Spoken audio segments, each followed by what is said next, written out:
Welcome back to the Sports Source. This segment brought to you by Madisonville Marine. Thursday through Sunday this coming week, it's the Downtown Knoxville Boat Show at the Downtown Convention Center. All of it downtown. You might have picked up on that. Do yourself a favor, head over there, visit the Madisonville Marine section of the boat show. Tons of boats, all makes and models. Once a year discounts to help save you big dollars. It's a great time and a great opportunity if you're in the market for boats or if you just like looking at all the modern boats that are out there. Bob Hodge. Get down to Madisonville Marine's booth at the Downtown Knoxville Boat Show, and if you can't do that, well, just head on down to 411 North in Madisonville. They'll take care of you. MadMarine.com is another way to see them. Madisonville Marine, there's no better place to buy a boat. Right over here, Bob Hodge, who I just referenced. Yes. Bob, thanks for longtime sports writer. Thanks for being here. Glad to be here. Josh, welcome back. It was a sad segment not having you there. I missed you. Yeah, I missed you too. And I just want to say, if anybody's wondering, well, Vince isn't in there. You're talking baseball. Why isn't Vince in here? I asked Vince to sit this segment out because when you are a play-by-play broadcaster, I think he would offer good insights. I also think there's a possibility that he would be guilty by association. if somebody at UT didn't like something that one of us says in this segment, they might hold it against somebody like that. So I told Vince, you're on the sideline.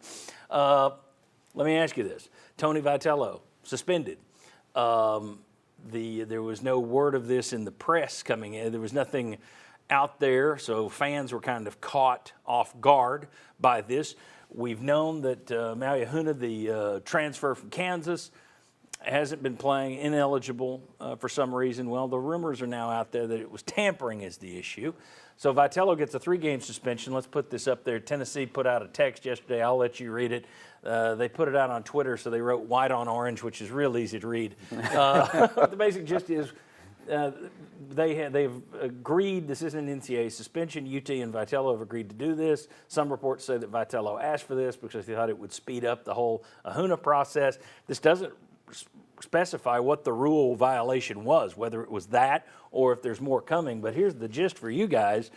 It would seem to me, in an age where tampering is now legal, everybody's tampering, had to be something more than tampering, didn't it? Or the most egregious case of tampering in the history of the world, super tampering. He broke into the kid's house. In the dugout last year during a game. Yeah. My question, though, is about big picture. The guy's a beloved figure. I mean, he's come in here. He's turned Tennessee around. Tell me if this sounds familiar with any past coaches. He comes into a program that's kind of dormant, turns it around, packs the house. Now, it's a small house, but he packs it, gets you all kinds of national notoriety. He's kind of a live wire, carnival barker, showman. And there seems to be a black cloud that kind of hangs around. You're the most hated program in the country. Other fans can't stand you. You went to Grand Canyon State to open the season, and they're heckling you there. And this is Vitello's 3rd suspension in his 6 years. Is he the new Bruce Pearl at Tennessee? Josh, Bob? Yeah, I mean, if you remove the names and you just put what you said on paper and described all the characteristics, you wouldn't know, is this describing Bruce Pearl or Tony Vitello in terms of all the things that he's done. Think about Lindsey Nelson Stadium, smaller, but Tennessee is making changes, upgrades to the facility like they did with Thompson Bowling Arena. Yes, just like they did. Just like they did with Bruce. And by the way, this can be a tremendous compliment as long as Tony Vitello and Tennessee look at, okay, what's happened to cause this and what needs to change to make sure it doesn't happen again. Because Bruce Pearl's still a really good coach, right? Yeah. He's done great things at Auburn, took them to a Final And a lot Four. of all fans still love him. That's true. So, I think almost all the characteristics are the same. You just need to make sure that whatever has caused this problem for Tony to be suspended doesn't become a recurring issue so that you don't have the same fate for Bruce Pearl. You stole my line because what I was going to say was remove the names, put the list down here, and you don't know which one is which. And I think if this is sort of the end of it, and you get back to being heckled because of daddy hats and fur coats Right. and all that stuff, okay, that's fine. Fans love that. The annex that he's done when he's been suspended before, okay, that's even fine. But if you're going down the road now that they start looking into your recruiting practices at a time when nobody really knows what recruiting practices are anymore, Yeah. that really has me worried. I mean, the fact that you are in the wild, wild west when it comes to somebody from the University of Tennessee can pick up a phone and call somebody at the University of wherever and say, hey, what do you think about coming over here? And as long as you're not affiliated in certain ways, you can get by with it. I go back to the wide receiver at Pittsburgh that ended up at USC. Somebody from USC called him to see if he'd be interested in going to USC.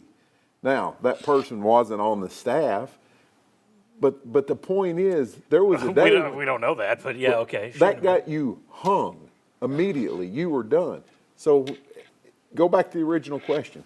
What did he do to get this?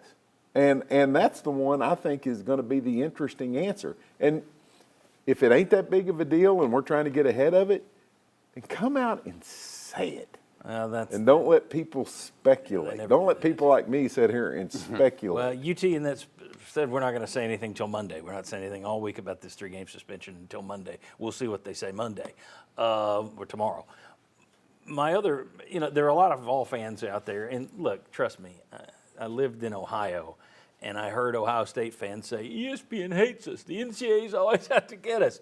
Every fan base thinks that the NCAA gets up in the morning going, oh man, do I hate Kansas State. Let's get them. They don't. They don't care. However, you've been on their radar a lot recently.